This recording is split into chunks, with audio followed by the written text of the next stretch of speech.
এখন মোটামুটিভাবে চূড়ান্ত করে পাঠিয়েছেন, যেখানে ঐক্যমত কমিশন তাদের নিজেদের কিছু সুপারিশ থাকবে। সেই সুপারিশ যেগুলো আসবে বেসিক কোনো হয়তো তারা পরিবর্তন করবেন না, এরপরেও যে সুপারিশগুলো থাকবে সেটার বিষয়ে দলের কোনো মতামত থাকবে কিনা সেটা আগে অফিসিয়ালি সম্পূর্ণরূপে ইয়েটা পেয়ে গেলে, চূড়ান্ত সনদটা পেয়ে গেলে তখন সেটা আমরা বলতে পারবো, এবং যারা এর সাথে সংশ্লিষ্ট রয়েছেন তারা এই বিষয়গুলো নিয়ে আলোচনা করবে। আমি যেটা মনে করি দলের একজন কর্মী হিসাবে আমি যেটা মনে করি যে বিষয়টি নিয়ে এতদিন আলোচনা চলছে এবং এর মধ্যে যে সমস্ত বোন অফ কনটেনশন, বিবাদের যে বিষয়গুলো, সেটা নিয়েও বিস্তারিত আলাপ আলোচনা হয়েছে। তো এই আলাপ আলোচনার পরিপ্রেক্ষিতে মোটামুটিভাবে সকল জায়গায় উপনীত হওয়ার চেষ্টা করছেন, যদিও এর ভিতরে বেশ কিছু নোট অফ ডিসেন্ট আছে।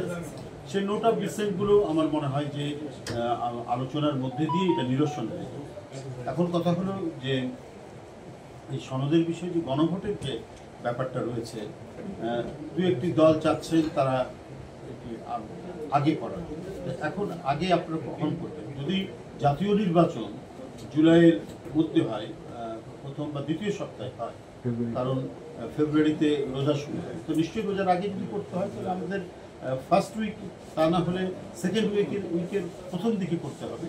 তো সেটা যদি করতে হয় তো সেই ক্ষেত্রে নির্বাচন এবং গণভোট একসাথে করা ছাড়া তো আর অন্য কোনো গত্যন্তর নেই।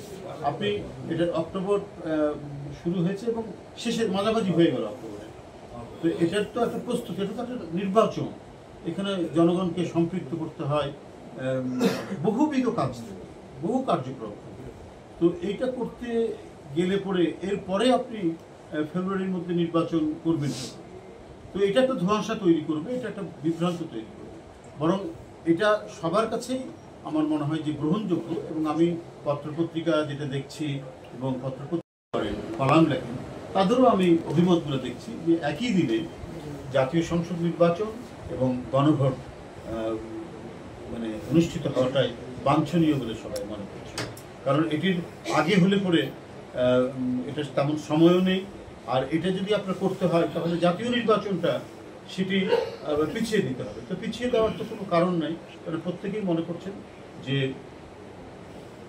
মানে রাজনৈতিক সমস্যা, অর্থনৈতিক সমস্যা দিনকে দিন বৃদ্ধি পাচ্ছে।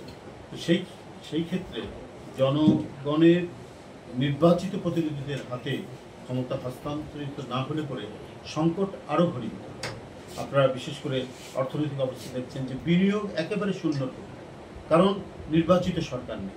নির্বাচিত সরকার থাকলে পরে দেশ বিদেশের বিনিয়োগকারীরা তারা আস্থাশীল হয় এবং তারা বিনিয়োগ করতে আস্থাবান হয় এবং তারা বিনিয়োগ করে, এবং বিনিয়োগের সাথে কর্মসংস্থানের যেমন বিষয় আছে এবং অর্থনীতিকে সামগ্রিকভাবে চাঙ্গা করার একটা বিষয় আছে।